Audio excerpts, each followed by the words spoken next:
Hey everyone, this is Mason Hutchison, and you're listening to HerbRally, your daily herbal podcast. We come out with new episodes about 5 days a week, so be sure to tune in often.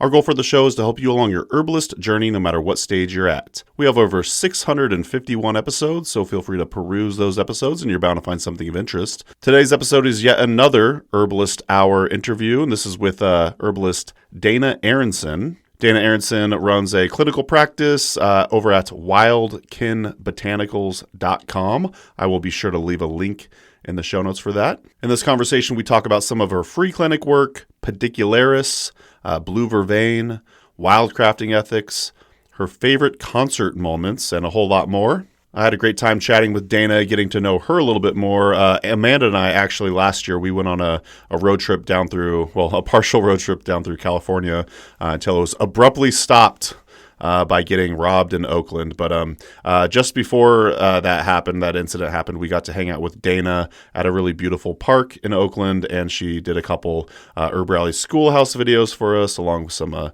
YouTube content. So yeah, we've been buddies with Dana for a while, and it was really great to get to know her more through the interview, which is one of my favorite things now about the Herbalist Hours. I get to have these long form conversations with some herbalists that I know, but I just don't know personally that well yet. So I really hope you enjoy this conversation. And speaking of the HerbRally Schoolhouse, a huge thank you to all of our members. Your support is super duper appreciated. And one of the membership perks is actually members are able to join in on these Herbalist Hour podcasts as they're happening live. So I send out a Zoom link. We have a schedule in the member area, which heads up, we're actually revamping behind the scenes right now. Amanda's working on a new design to make it a lot better. But yeah, one of the perks is if you want to join the Herbalist Hour interviews live and interact and ask questions and whatnot, you could do so by becoming an HerbRally Schoolhouse member, which you could learn more about at herbrally.com/schoolhouse. And you could get your first 30 days for free by using coupon code podcast at checkout. And yes, stay tuned for all of the Schoolhouse updates. I'm really excited about it. We just had a meeting about that. And yeah, Amanda's got some really fun design elements. She's going to simplify everything and just make it a even better member experience. So also shout out to Torrin Frost. Torrin is the rapper MC from the Pacific Northwest and Washington State, who wrote and produced and rapped our new Herbalist Hour theme song. So you can follow Torrin at Torrin Frost on Instagram.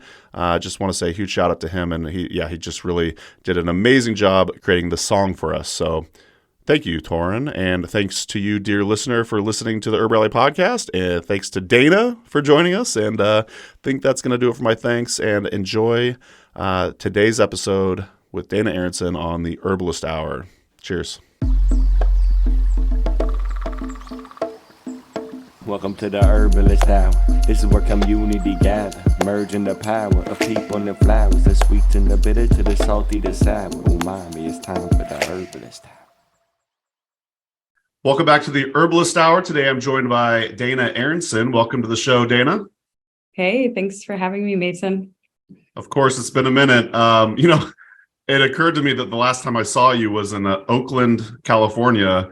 And just after that, that's when the whole robbery instance happened. So, but that's not how I remember you, though. So, it's but it's true. Unfortunately, that was the last time that we saw each other face to face. I really loved that park that you took us to as well. What was that called again? It was Lake M.A.S.H.H. And there are botanical gardens, and there's a lot of little nooks and crannies to the big outer, Lake M.A.S.H.H. as a whole. So yeah, it was so cool because it was perfect weather and the timing, everything was really lush and vibrant. Yeah, it was very exciting. I did really enjoy it there, but let's get to know Dana a little bit better. Can you kind of tell us your herbal origin story? Like, how did you get into this whole herbalism thing? Yeah, good question. I think mine was a little kind of random, to be honest. I didn't really grow up. I grew up with my pops, with camping and going on road trips and just being immersed in nature that way. But there was never a conversation around medicinal plants or using them inside the household other than, of course, our kitchen spices. But growing up, I didn't really have that influence of herbal medicine and that kind of information until I moved out of my hometown of Santa Cruz and moved to Oakland. And I was working at a really stuffy yoga studio, and I got fired like 2 weeks in. And it was the first time I ever got fired. I was like, in my early 20s, maybe like 21, 22. And I was like so distraught, like, darn it, like, man, I've never been fired. And I was going to school for American Sign Language, and my plan was to go through a whole interpreting program there and become an interpreter. And I walked into this random herb shop one day after class, and I was just blown away by the woman who was working. And she was just basically sharing so many of these things and information about these plants. And she was like, by the way, we're hiring. And I looked at her and was like, I have no idea what any of this is, right? Like pretty much nothing. And she was an herbalist, or she is an herbalist. Her name's M.A.S.H.H. She is from Australia. And she was like, I'm happy to teach you everything that I know and like give you references and really like foster that learning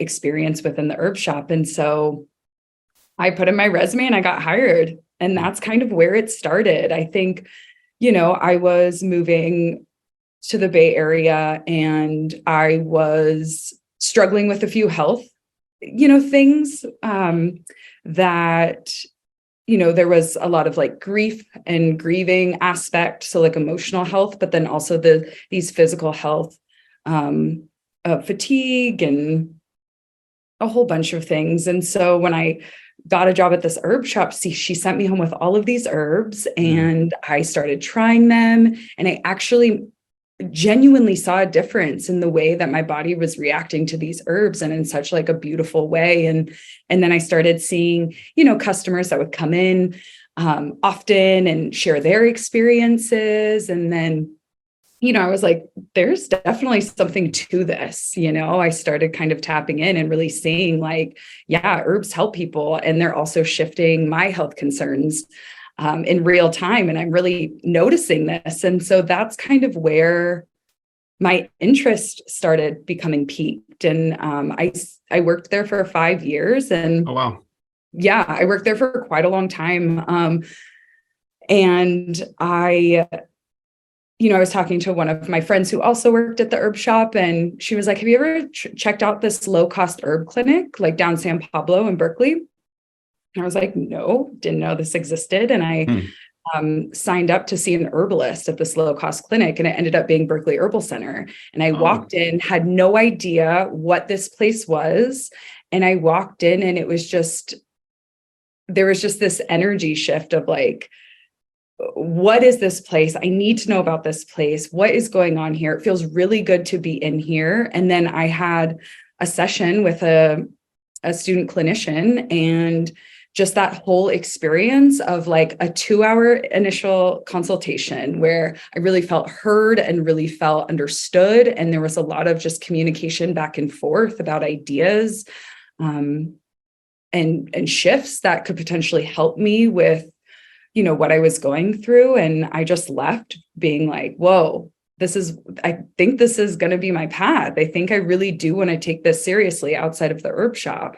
And so I actually ended up enrolling at Berkeley Herbal Center. Yeah, that's kind of how it all kind of came to be, I guess.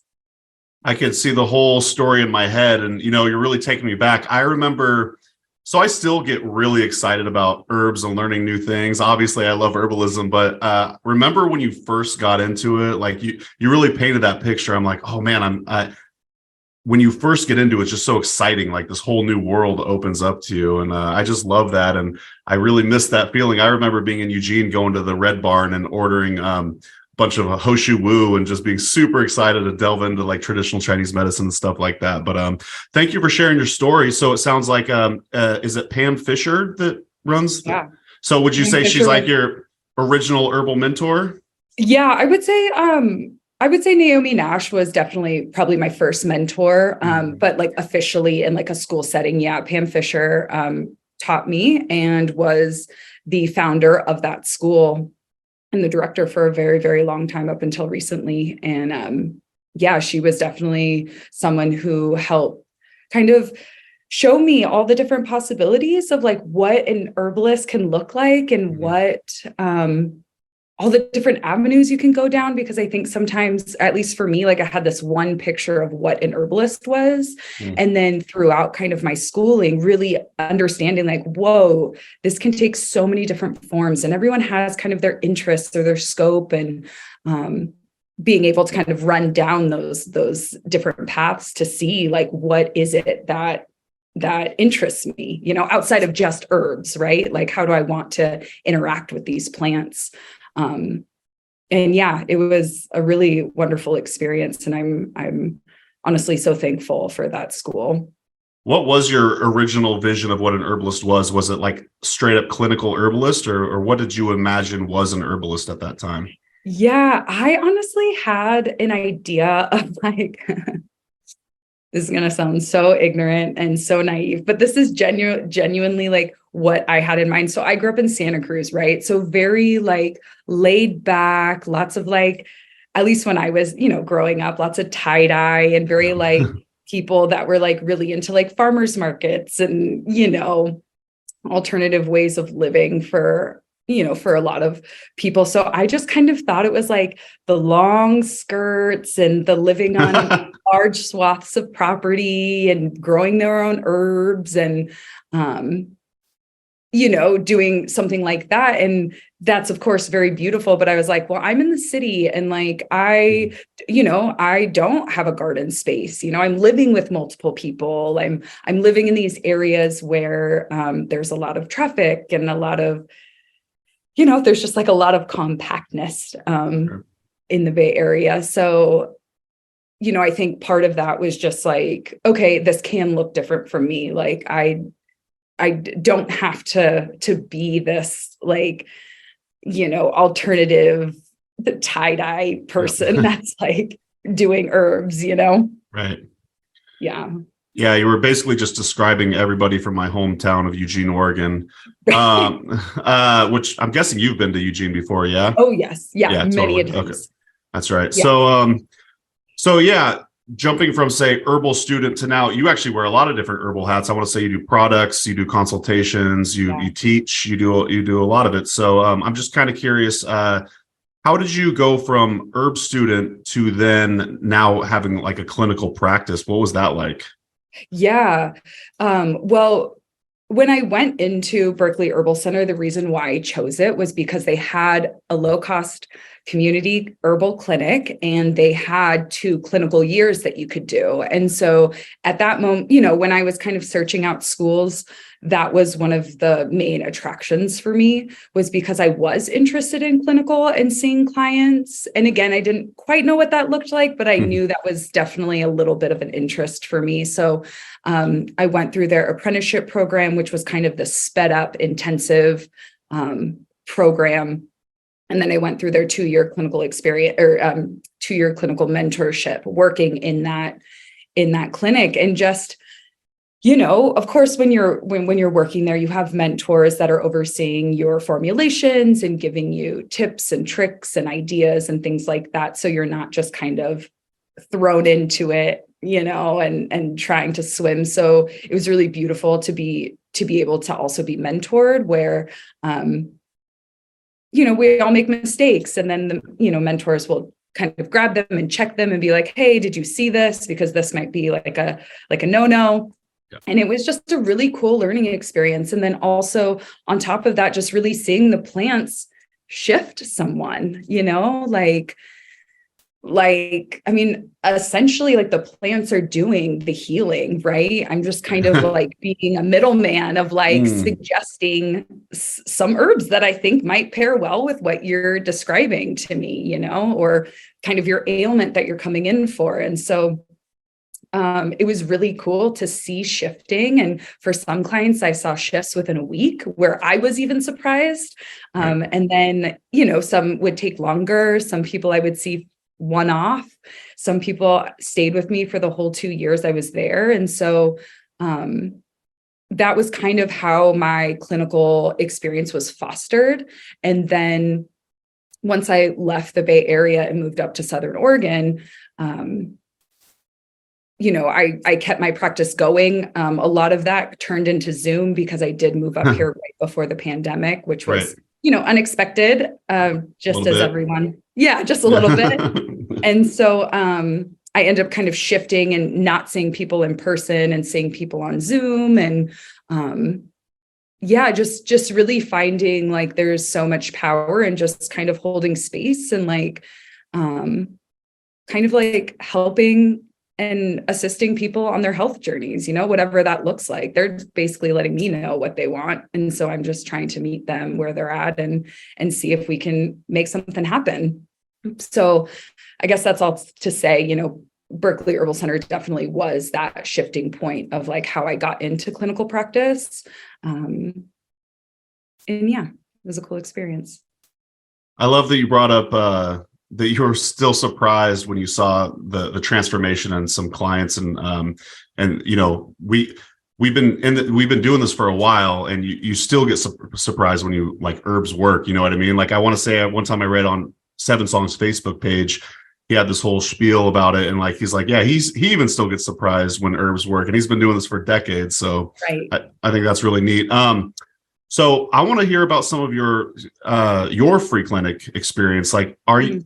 I want to say you're involved with various free clinics and whatnot, or mobile clinics, and I'm just kind of curious if you could speak to that. And like, what would you say are the benefits of working for a free clinic and whatnot?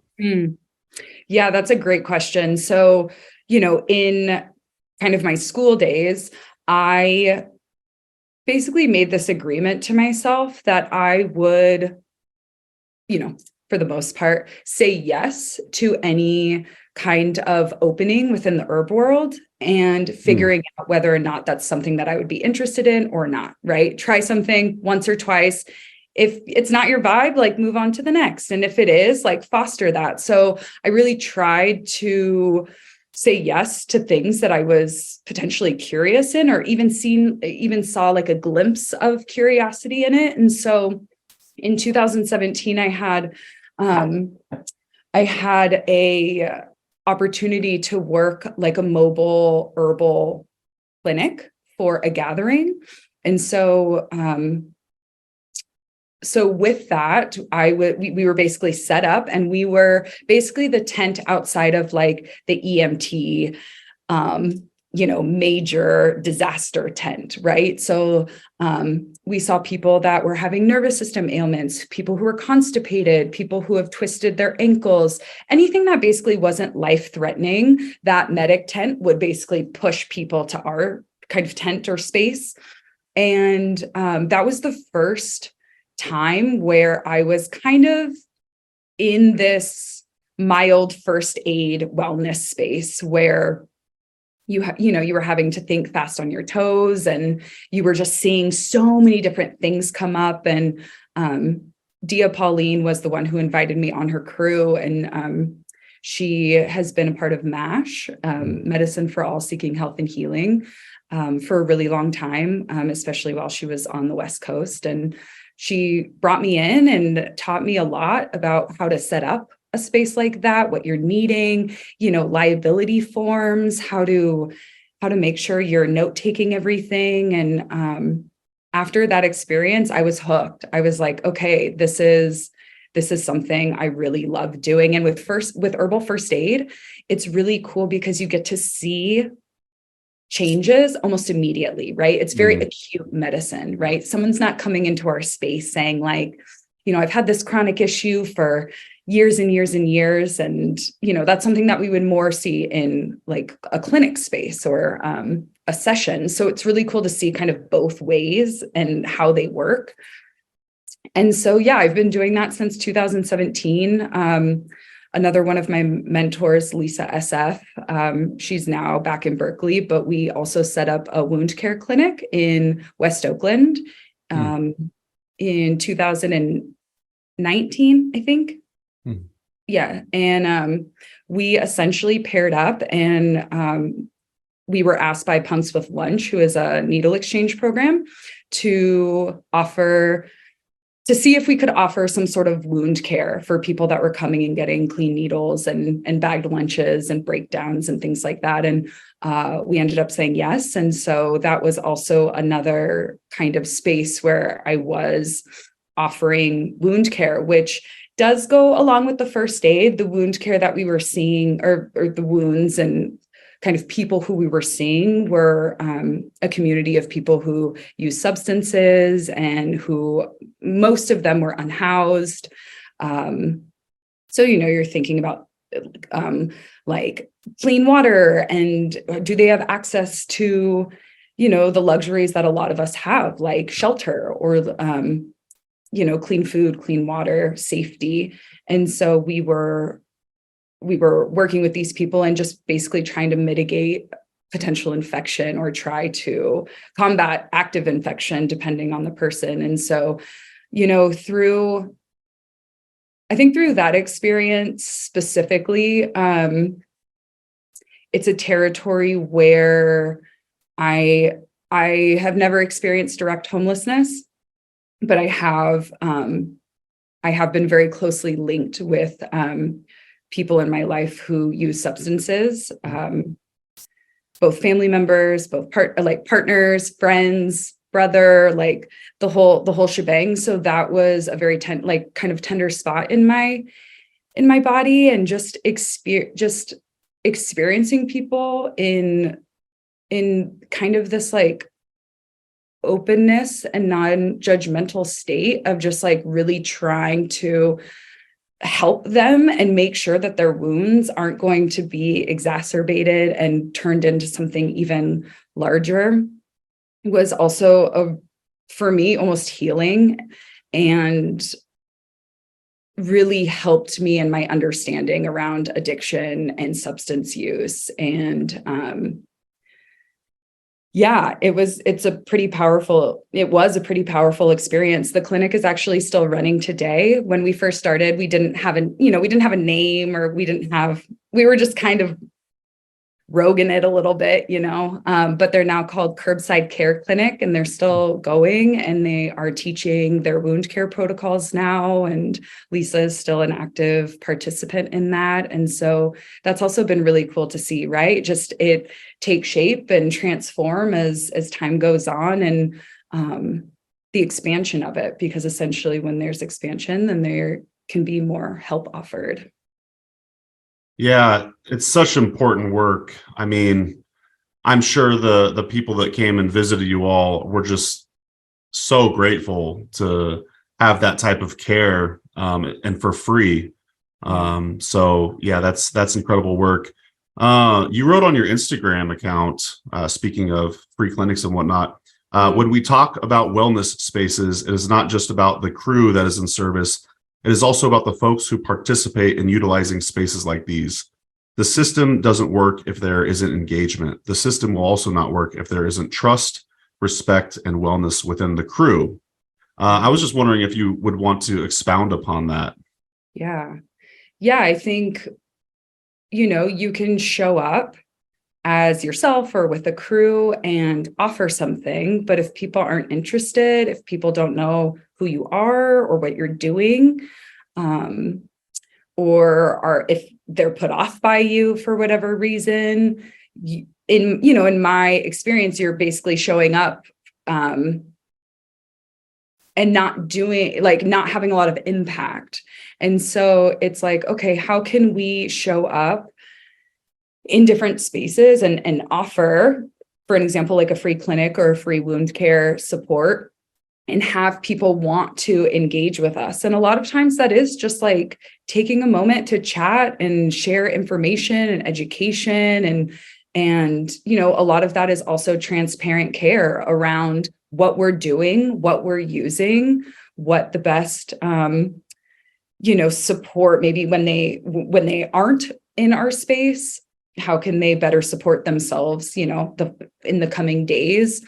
And I find that can build a lot of trust, as well as, again, not bringing our own judgments to the table, meeting people where they're at and getting the job done, in a sense of like, I'm not here to try and change your lifestyle. I'm not here to like preach to you. I'm not here to like share what I think about your lifestyle. I'm here because I think healthcare needs to be accessible. And unfortunately, for people who are unhoused and people who are using substances long term, there's a lot of shame and a lot of judgment placed on them. And that a lot of times will make them recede and not look for care.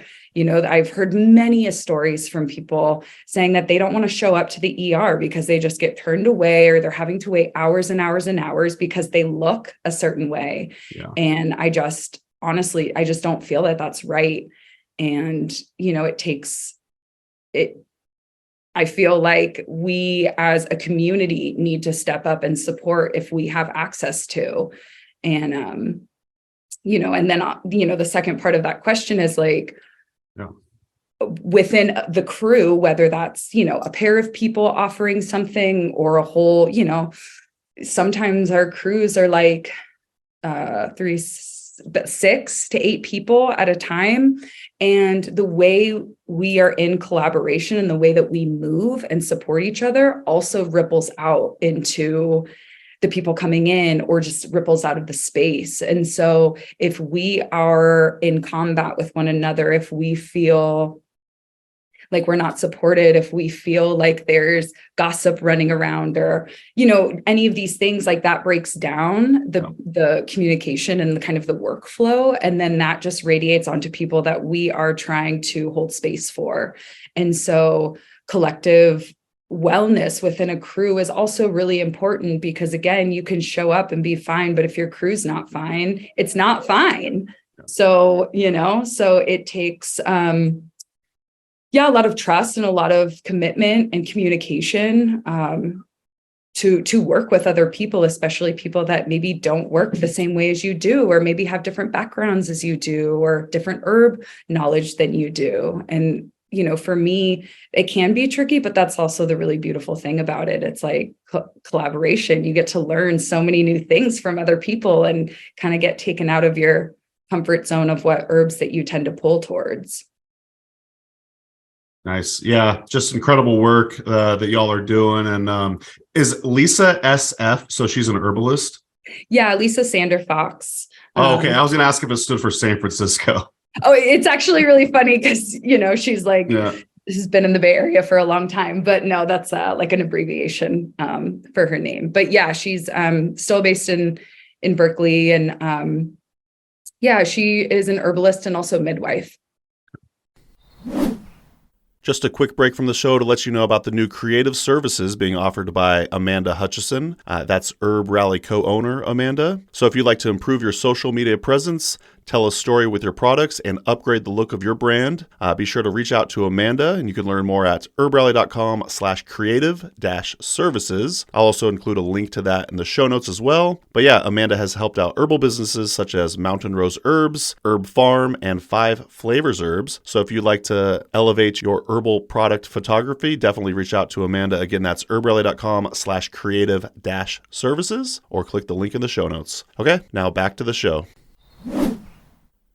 Yeah. Right on. Well, so staying kind of along the lines of free clinics and M.A.S.H. and whatnot, I'm trying a new segment. You could let me know what you think for the show. It's called Giving Flowers.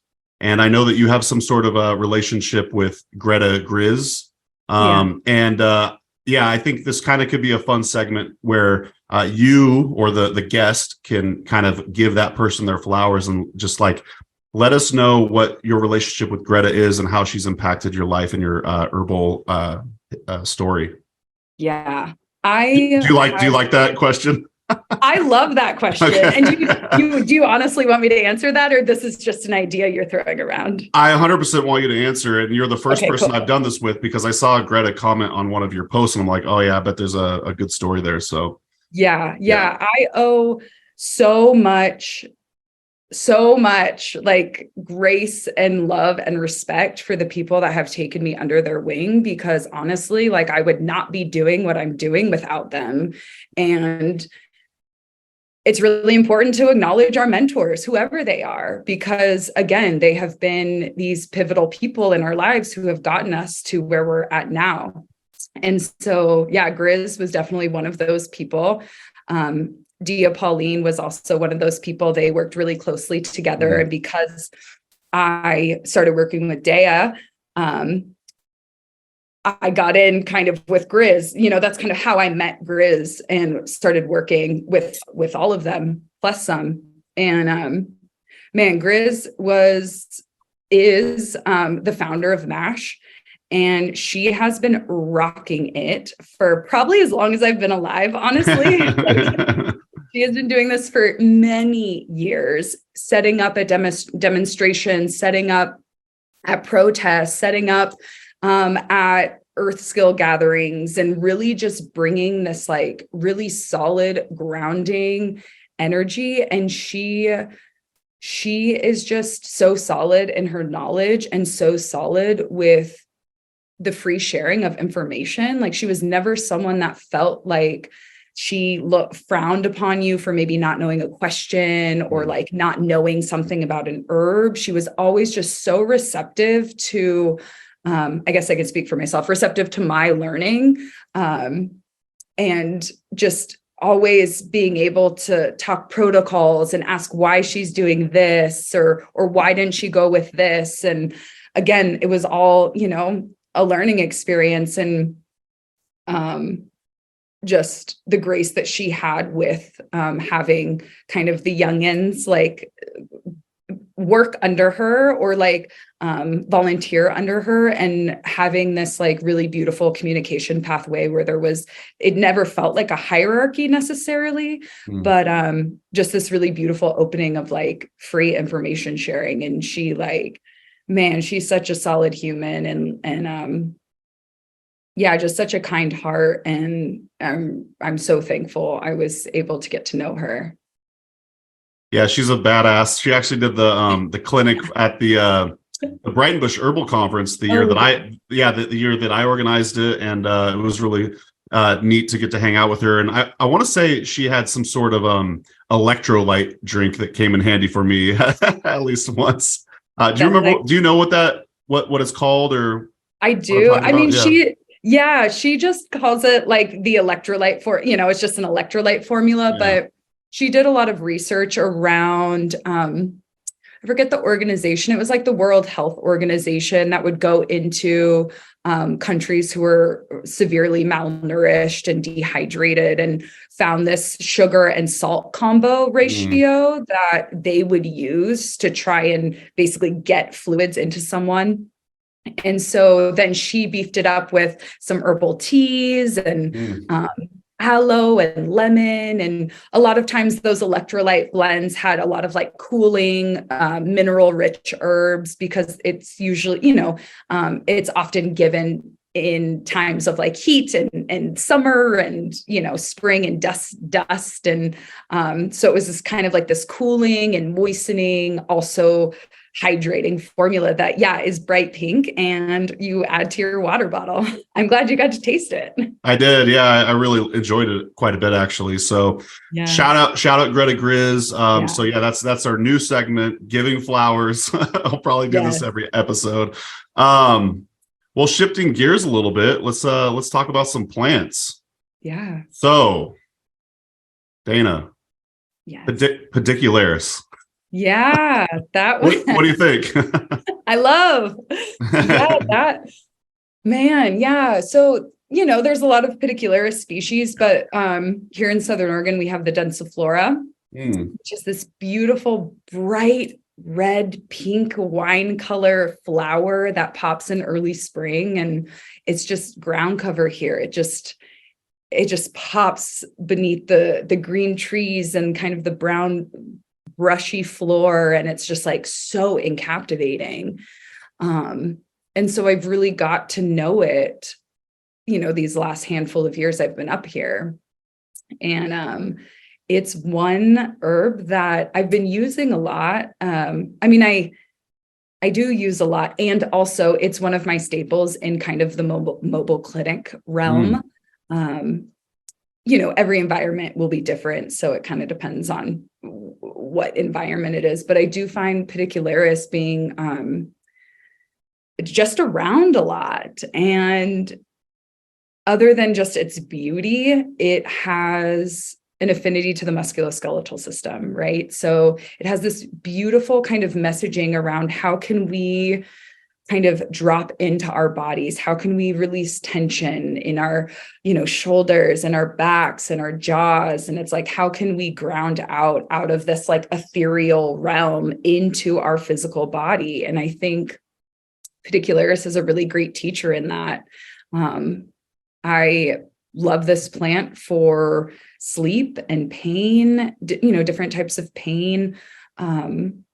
I actually really like this formula, or I really like this plant in different kind of withdrawal formulas for people coming off of substances, specifically like opiates or benzos. So it tends to creep into a lot of those different formulas. I've seen it work wonders on TMJ, a lot of tension in the jaw, grinding teeth, locked jaw, people that like actually have their jaw locked. And yeah, I find, I've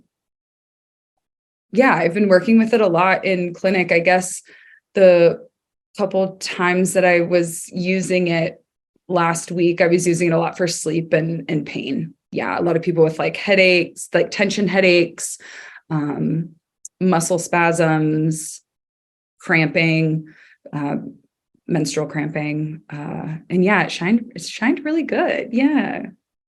Are you using the tincture of the aerial parts? Yes. Okay. Yeah. So, you can just use the leaves, but I like to gather a mixture of both flower and leaf. I really find that like just the harmony between both are awesome. But I know like when I was living in Oakland, there wasn't a lot of like densiflora around. So that's where like gathering the leaves are really helpful, because there actually wasn't a lot of expression of the flower. And so the little bits of flowers that were around, I didn't feel was, responsible to try and grab all of them, So that's where, if you're in an instance, you can absolutely just harvest the leaves, and that doesn't mess with any of its kind of reproductive parts of the plant.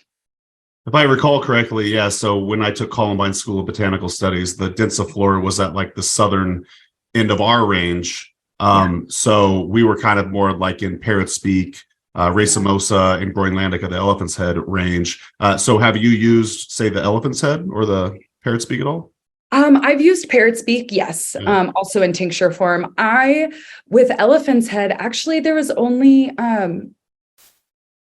I see it every year up in the Sierras, but every time up until last year, I didn't see enough of it. And last year I saw so much of it. It was so cool. I just hung out with it. I didn't harvest or anything like that, but it was just so cool to hang out with it in such an abundance from the years previously, because we've been going to these spots year after year. And but I've never actually used it in a preparation or medicinally yet. So the densiflora sounds like you said is almost like ground cover, and I feel like I'd be remiss if I didn't bring up any sort of like, say, concerns regarding wild harvesting of this plant. Do you have any thoughts or opinions on wild harvesting, say, the Pedicularis densiflora? Yeah. Well, so yeah, good question. The harvesting and harvesting, cultivating, land tending, like that whole discussion is very nuanced. And, unfortunately, little snips on social media or just like a little 15-minute conversation doesn't really do the topic justice. Right. And so, that being said, densiflora can't be, or from what I understand, is really hard to cultivate. So it's actually a plant that grows around that can't be cultivated. And so with that, I think that kind of is more alluring to harvest because you can't grow it, like, let's say, like skullcap or calendula or catnip, these things that we can grow in abundance. Or farm in abundance. But I was talking with Elise from Oshala, and she was saying it's super hard to cultivate. And so, yeah, I mean, with densiflora specifically, it is like mildly hemiparasitic. So it does grow around poison oak. And so sometimes it can take up the plants that are growing around it, poison oak, which we wouldn't want, right? No. So, yeah, right. So we want to be like extremely careful where we're harvesting, period, but also for that reason, right? Like, where is it growing? Is there poison oak around? If so, don't harvest. And so again, I think the low impact harvesting would definitely be leaves. But again, because it's so abundant in Southern Oregon, I mean, I'm always wary of harvesting, of course, like, Sure. but I think because it's so abundant here, there's less of an opportunity for it to have like a huge impact of like not growing again. But of course, if everyone wants to harvest Pedicularis at the same time, like it could be wiped out. So again, that takes responsibility and education, and also this like little piece of humble pie of like, do I actually need to harvest this? Am I actually going to use it? How much do I need to harvest? Can I source it somewhere else? So yeah, those are all good questions to kind of have while you're thinking of harvesting. Totally. Yeah, this wasn't supposed to be like a gotcha, Dana, or anything like that. Like I love the medicine of Pedicularis as well, but yeah, it's definitely, if you're like a new to herbalism or something, you're not going to want to just go out there and start harvesting these wild plants without having some sort of like teaching around, say, ethical wild harvesting, which I could point you in the direction of. Howie Brownstein's wild crafting checklist is a good place to start, but there's lots of other resources that you could learn about. United Plant Savers probably has some resources as well. Yeah. So shifting gears over to probably a much more cultivatable plant. Let's talk about a little bit of let's talk about blue vervain. One of my favorites. Yeah. One of your favorites? Cool. Totally. I actually had the tincture right before I call. But yeah, I knew we were going to have this, but I do try to take it, somewhat regularly. Yeah. I think it's really good for my constitution specifically. Yeah. Huh. Yeah. Do you find that it's helpful to take like before interviews or like before you kind of like go on the air? Totally. Yeah. I took a little dropper of St. John's wort and a little dropper of blue vervain, but I'm trying to take those two tinctures somewhat tonically. They're pretty helpful for me, but so yeah, definitely, but it's definitely helpful right before the interview for sure. Yeah, totally. Yeah, I met blue vervain up in the Sierras again, with Pam, and it was an herb that I actually didn't know about too much. I mean, we learned about it, but I didn't have a relationship with it per se. I was just like, I know what this plant does and like a few of its actions and la-di-da-di-da. And then I ended up ordering some from Oshala and just kind of playing around with it and tincturing it and putting it in apple cider vinegar and trying it as tea, which was not really my favorite, to be honest. It's pretty bitter. But I tried. And yeah, I feel like, within like my relationship with blue vervain, I really do find it kind of this teaching of wind and windiness and worriedness. When I found it, it was kind of in this like open, I kind of went through some trees and then I kind of opened up into this like small little field and it's this really like gentle, thin kind of like whimsical plant. And when I was sitting with it, I noticed like any little amount of breeze would really like shift this whole plant around. And so I was just kind of like sitting with it and watching it and, kind of got this download, I guess you would say, around potentially it being really helpful for worriness and windiness and anxiety and people, again, that kind of hang out in this ethereal, heady space. And so I ended up, again, like researching it a little bit more and just kind of trying to understand more of its dynamics. And again, when I started using it in practice, really seeing the shifts that occur.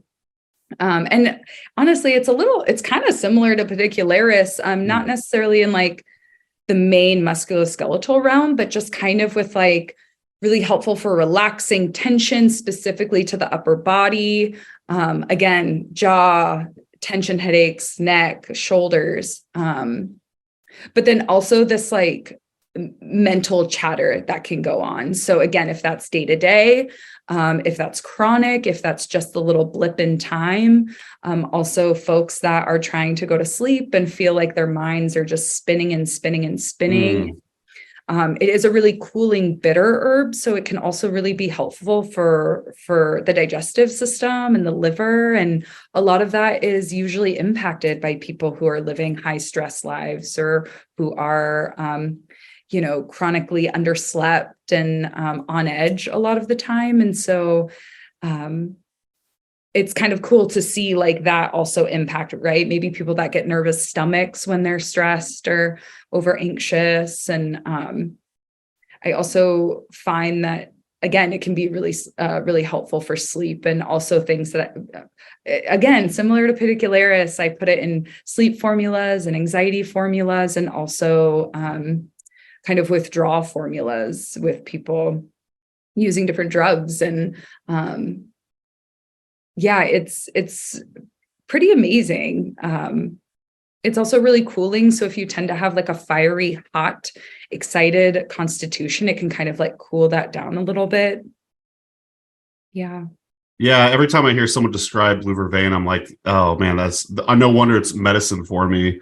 Just to be like kind of vulnerable here. Like I'm really working on not apologizing so much, because I'll like tend to apologize and for literally nothing. So I'm trying, like when I send emails and stuff, I'm trying not to say sorry, because I'm like, what is there to be sorry about? And I kind of, when you're talking about blue vervain, I'm like, oh yeah, I feel like it could be medicine for that.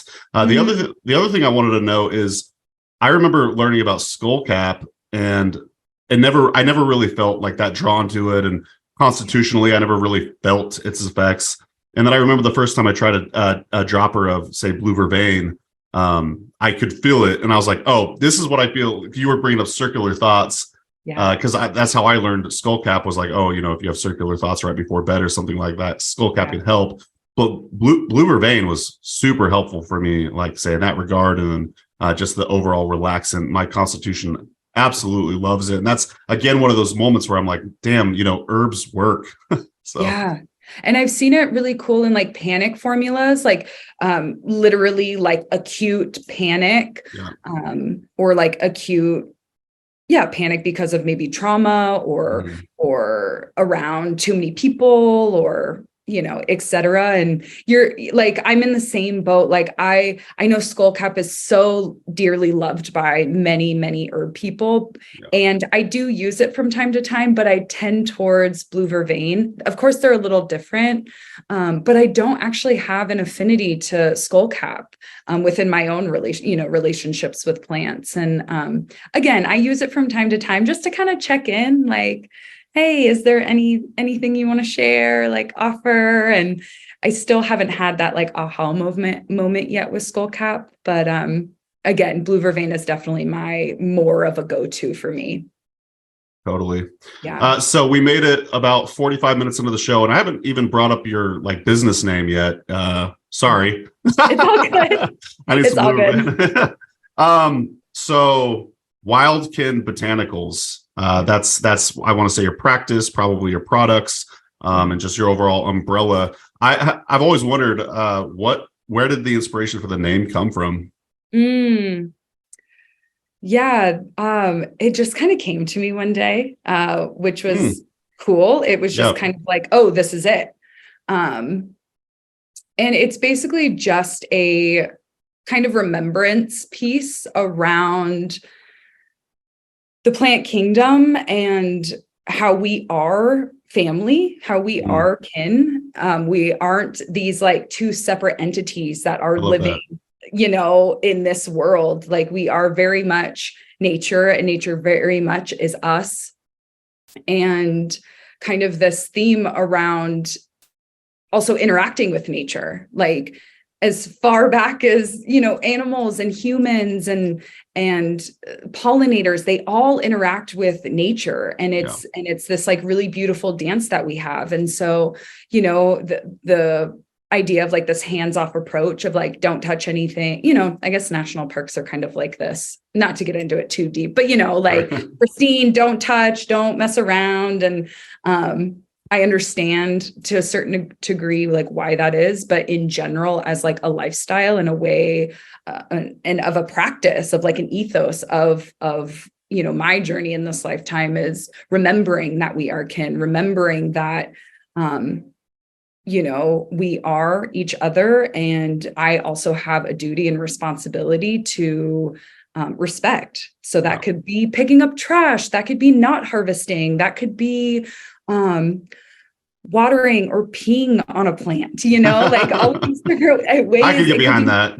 Yeah, right. It's like digging up roots and like digging up bulbs to help spread and, and then also on top of that, just remembering that like, we don't have to be in this like overarching like system of just needing to be a robot in the system to be productive, to live in this like huge capitalistic society. It's like, we are innately wild. Like we are innately like, that is what nature is. That is what Earth is. Like in our DNA, we're wild, y'all. And like, not to forget that, right? Like, of course I live in today's society and, do the things to survive, but also just not forgetting that aspect and really trying to tap into that as much as possible. So I interviewed Jesse Wolf Hardin, and he what you're saying is like so eloquent and well put, and I'm like, it almost mirrors what he said in a lot of ways, and I thought that was really neat. He was essentially saying, even though we have to do these, sit behind a computer and do this type of work, he said, even if you have to do that, you should still bring your wild nature to the computer. And I was like, oh, that's kind of a mindset shift. I never really thought about it that way. So that's really neat. I'm glad I asked. I've always been curious. So going back to your Instagram, which, by the way, dear listener, you can follow Dana @ @wildkin, right? Is that Yep, sweet. All right, @_wildkin on Instagram. She's got a great Instagram channel. But you wrote, so these were a few of your thoughts, and I thought it'd be fun to kind of have you expound upon. I chose 4 of them. So you said, envisioning what is possible, a few thoughts that have been running through my mind. So I'm going to just list these 4 different things. And if you want to summarize it or tell us what's on your mind. Yeah. So you said transparent care is proactive care. Mm-hmm. Yeah.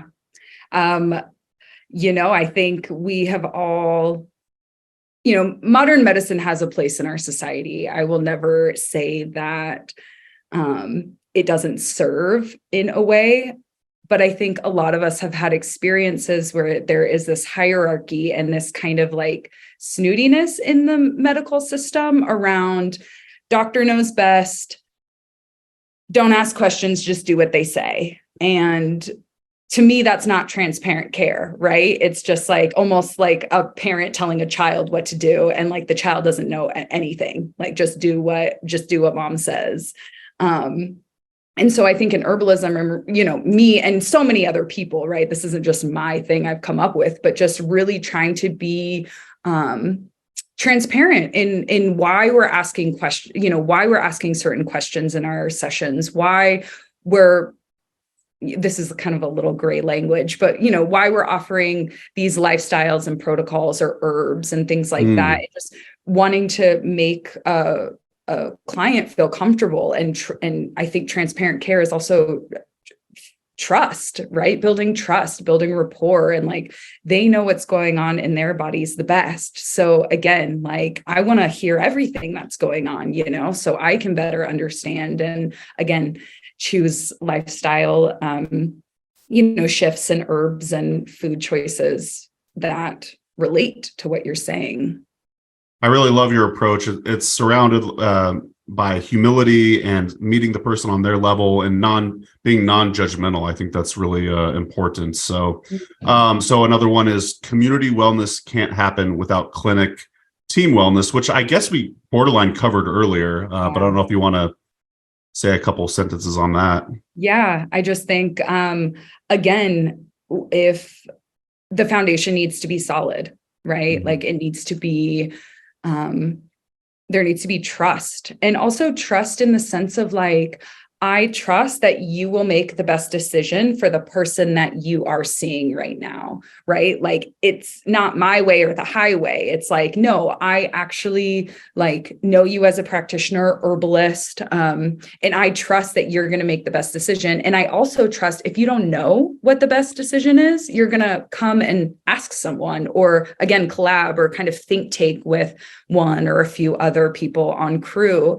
And again, that's just trust building. And that happens, sometimes that happens immediately, but sometimes, you know, some of these people I've been working with since 2017, right? For almost, what is that, 5 years? Yeah.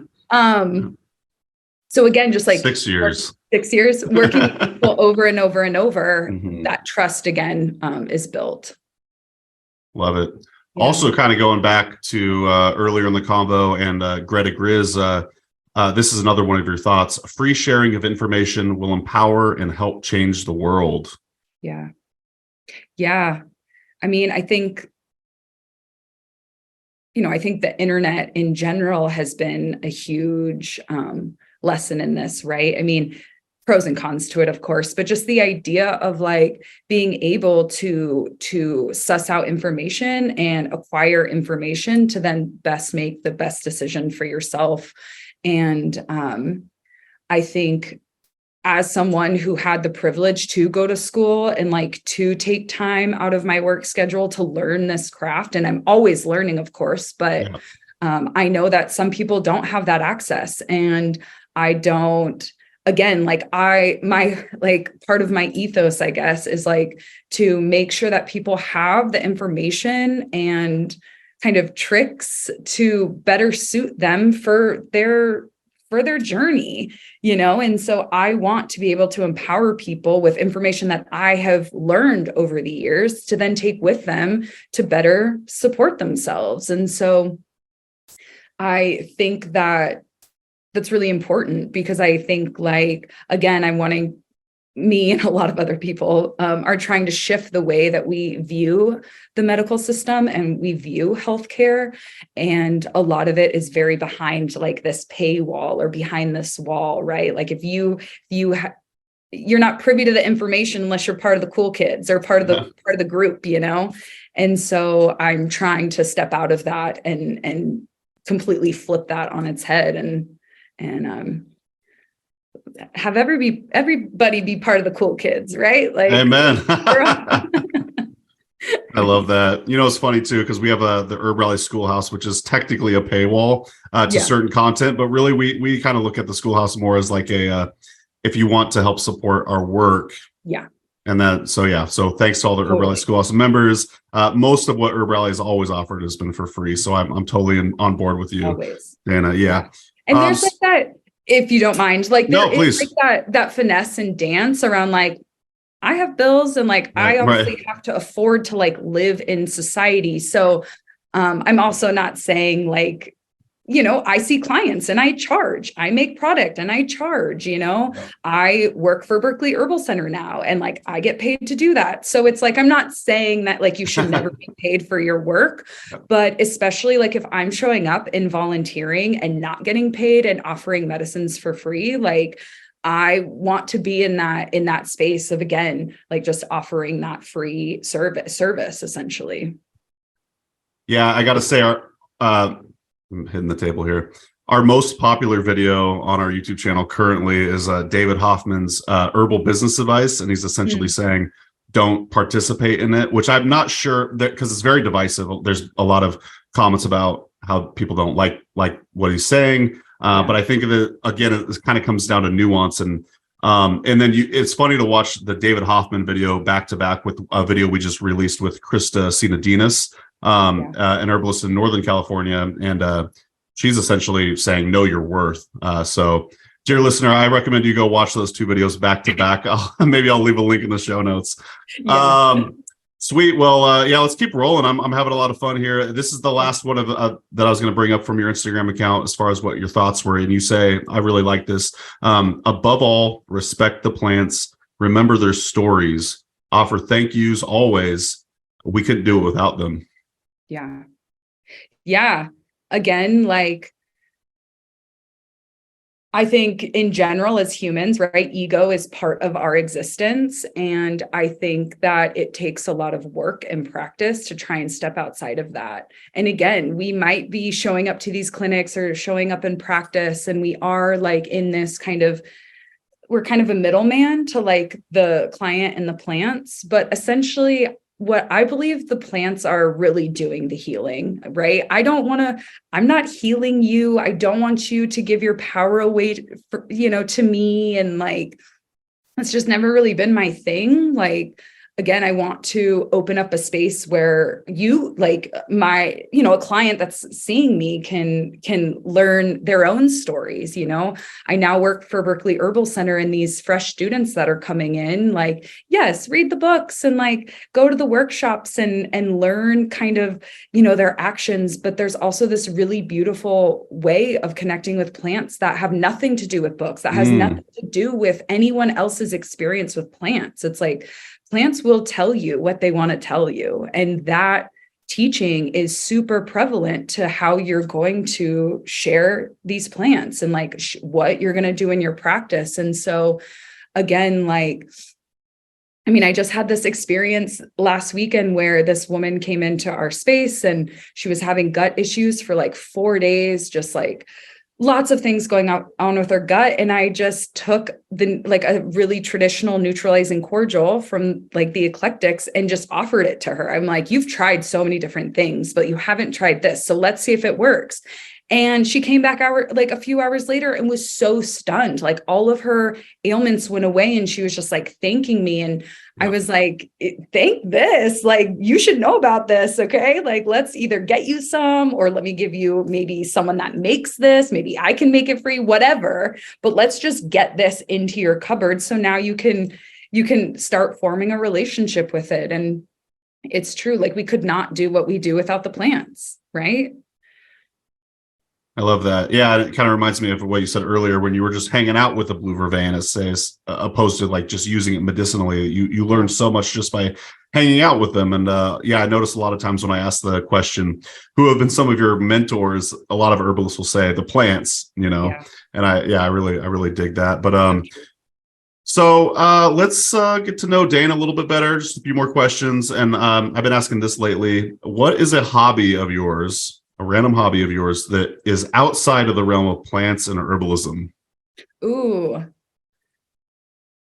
Oh, so interesting, because a lot of my existence that was like brought to me by my pops, like have been like immersed in nature, like get yourself in nature. I've been really into going to the gym. Like going into a gym, which sounds crazy, but for some reason I'm really loving it.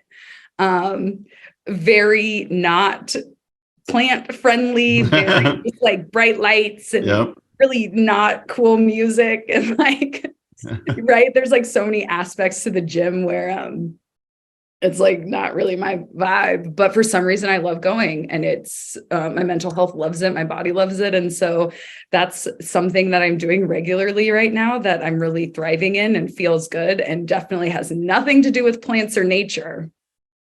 So when you go to the gym, I recommend using your own headphones. That's what I do. Yes. Yeah. Okay. I actually didn't go to the gym the other day because my headphones stopped working, and I can't go into this place without some sort of like buffer.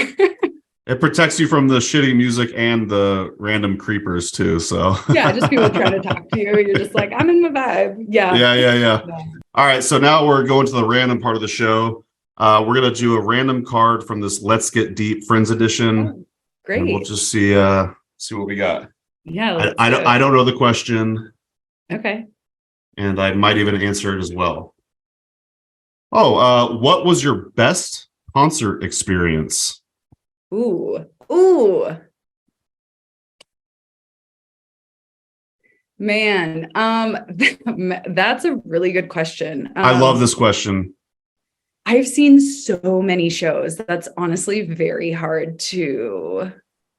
So I know exactly what I'm going to say if you want me to buy you Okay, some why don't time. you say it first? Okay. So this actually is two concerts, but you'll see why it's related. Do you remember an artist named M.A.S.H.H? Yeah. So M.A.S.H.H, when I was in my probably early to mid 20s, he was my favorite artist. And we went and saw him at the Portland Zoo one year, which was kind of a random venue. But basically what happened was at the end of the show, he started doing this thing where he would let the audience come on the stage with him. And I remember my friend Jesse was the first person on stage, and he's up there bouncing around. And I was probably like the 15th person on stage. What was the song? I want to say it was King Without a Crown. And we're all just bouncing up and down on the stage. And I was like 2 inches from M.A.S.H., just like feeling it. And that was absolutely lovely. But then one time he came to Eugene, Oregon, which is my hometown. And he came on my birthday. And I got to go meet him and get a picture with him and hang out with him like at the small little venue. And then we went and watched him play at the McDonald Theater. So I'd say both of my best concert experiences involved M.A.S.H. Oh, fun. Yeah. And they both involved like essentially hanging out with him, which was kind of random and crazy at the same time. So, but how good. yeah. Did you think of any? Yeah. I mean, I think about like, oh man, like again, so many shows. I guess recently there's a group called Marty O'Reilly and the Old Souls Orchestra. Sometimes he plays by himself, sometimes he plays with his crew, but they went to UCSC. So they used to busk downtown for years. And then they did a residency at the Crate Place, which is a little restaurant in Santa Cruz, and have now, been traveling the world. But I really loved seeing them because the way he plays and his voice specifically is like so raw and like raspy, and they kind of have like this one plays a stand-up bass, one plays a trumpet, one plays a violin, and he plays a guitar. And they also just do a lot of like mashups and like a lot of like improv, which I love. I really love like blues music and jazz because of this reason, where they stick to kind of the program, but then there's a lot of cool influx, and each show is never the same. Like, yes, they might play the same songs, but they just tweak it every single time. And they come into the crowd and they, want people to sing with them. And they're just really raw, and there's not a lot of glitz and glam, but their true like essence and their true, just like their craft really shines, and it's been really cool to also watch them. So I don't think it was like a particular show, but just seeing them over and over. There's obviously a reason why I keep seeing them, because I love them. I just really love the way they play. But I mean, if I could see I think if I could see anyone in concert, it would be Melody Gardot, and I think I would literally I think it would probably be the best show I would ever seen. It hasn't happened yet, but hopefully one day it'll happen. I don't know that artist. Oh I'll have to check them out. Yeah. Okay. She's amazing. She's a jazz singer. She actually got in a horrific accident when she was like 18 or 19. She got hit by a car, and she had to learn kind of how to like speak and sing again. And she has to wear like these glasses because she's really sensitive to light, but her voice is like the most angelic thing I've ever heard. Like it is God almost, is like just this like beautiful, beautiful singer. And she also tours the world. She does a lot of stuff in Europe, unfortunately. So she hardly comes to the States anymore, but she's an amazing singer. Highly recommend all of her albums from 2008 on. Well, if she hits up Oakland or Portland, you're going to have to try to get to it. And I have a feeling Amanda's going to love both of those artist recommendations, so I'll let her know. Yeah. I could actually see her really liking those two. Oh, yeah. Especially that first band you talked about. That's definitely her steez for sure. Yeah. Awesome. Well, just a couple more quick questions. Well, they don't have to be quick, but what keeps you learning and growing in the field of herbalism? Telling myself that I will never know everything. Mm. Just being real with Love that that. of like, and that's the beauty of herbalism. Like, we will never know everything. I could sit with a plant 20 different times and get 20 different experiences, 20 different teachings. I could, and that's what is amazing. And I also think like keeping the curiosity alive is a huge one, right? Always being inquisitive, always asking questions. And again, you may sit with rosemary 100 times and think, oh, I know that plant, it's all good. Like, I don't really need to like indulge anymore. And telling that voice to like, shut up, I'm going to sit with rosemary again, because like, this plant could share something that I've never experienced with rosemary yet. So I think those two specifically are really important to me. I'm not, it's a practice. I'm never like perfect at it, but I really try to keep that at the forefront. I love that. Yeah. Right on. Well, any exciting projects you want to plug before we get out of here? Or anything you want to promote or? Yeah. Promoting, huh? I mean, I don't know. I am available to see clients. I do have a practice. So if you ever want to see an herbalist and are curious, I have package deals. I have one-off deals. I am also available for mobile wellness spaces. So if you are someone who is looking for that, I can come with a crew and a whole setup.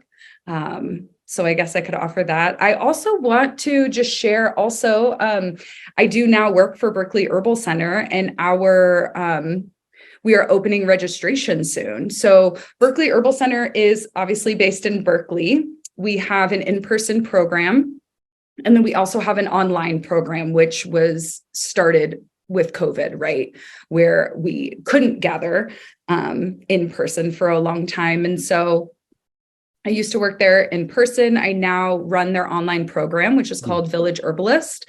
And so Village Herbalist 1 and Foundations, which is the first part of the program in person, are going to be opening registration. For the in-person, we open registration June 15th, and for Village Herbalist, early July. And if any of you watching or listening are interested in a program, I'd be happy to speak with you more about it. You can find me through my website or Instagram or, whatever the plugs are. Yeah. But it's this school specifically is, really special. We've been around since the early 90s, and it's one of the very few programs or schools that offer an in-person clinic internship. So if you are interested in that clinical aspect, if you are interested in working in a clinic and seeing a whole apothecary and seeing how to formulate and kind of be in that setting, Berkeley Herbal Center might be a good fit for you. And again, we offer in-person classes and then classes online to kind of, access a wider variety of people in different locations. But I am the academic director for the online program, and please reach out if you have questions about that. Awesome. Yeah, I'll leave links to all that in the show notes and the YouTube description. I got to have Pam Fisher on the show. Oh my gosh. That'd be awesome. Yes. I've emailed with her over the years, probably for the past decade, but I've never actually talked to her. So it'd be wonderful to have her on the show and get to know her a little bit more. So I want to say that's BerkeleyHerbalCenter.com, probably. BerkeleyHerbalCenter.org. So we're a nonprofit. I didn't know that. Yeah. Our school is a nonprofit as well as the low-cost clinic. And again, it's low cost. So, we do charge for medicine and stuff, but it is very accessible in the world of, clinical herbalism. So even if you're local to Berkeley and don't want to maybe enter a program, but want to see an herbalist in person, they are a really low cost, effective way to experience an herbal session. Awesome. And then your website is wildkinbotanicals.com. Yes. And again, on Instagram @_wildkin. I think that's going to do it. Thank you so much for joining us today, Dana. Yeah, super appreciate it. I always, appreciate just kicking it and hanging out and chatting herbs, and you're always a pleasure. So thank you for inviting me. Of course. Yeah, let's meet up in Oakland sometime. Or Southern Oregon. I mean, I'm way close to Eugene now, way closer to Eugene. Yeah, well, next year when I visit, we'll have to link up. And are you going to be going to Oshala Farms herb event? I did it last year. I taught there last year and they invited me back, but I'm also a camp lead for like a camping trip coordinator for Berkeley Herbal Center. So I'll be in the Sierras with our classes doing that. So unfortunately, I'm going to be out of town, but I would because they're my neighbor. Yeah, that's right. Well, right on. Thanks y'all for listening, and we'll see you in the next episode of the Herbalist Hour. Take care. Bye-bye. And that's going to do it for today's episode. Thanks so much for listening to the HerbRally podcast. If you'd like to hear more from us here at HerbRally, we now have a text message community, believe it or not. Basically, it's just updates from us. We send about 1 to 7 texts per week, notifying you about new events, videos, courses, podcasts. You get the idea. It's pretty much like our email newsletter, just in text form. So if you'd like to receive text messages from HerbRally, just text JOIN, that's JOIN, to the number 541-256-2895. Again, that's JOIN to number 541-256-2895. And to stop receiving texts, that's easy too. Just text STOP to the same number. It'll opt you out immediately. Okay, thanks again for listening. Have a great rest of your day.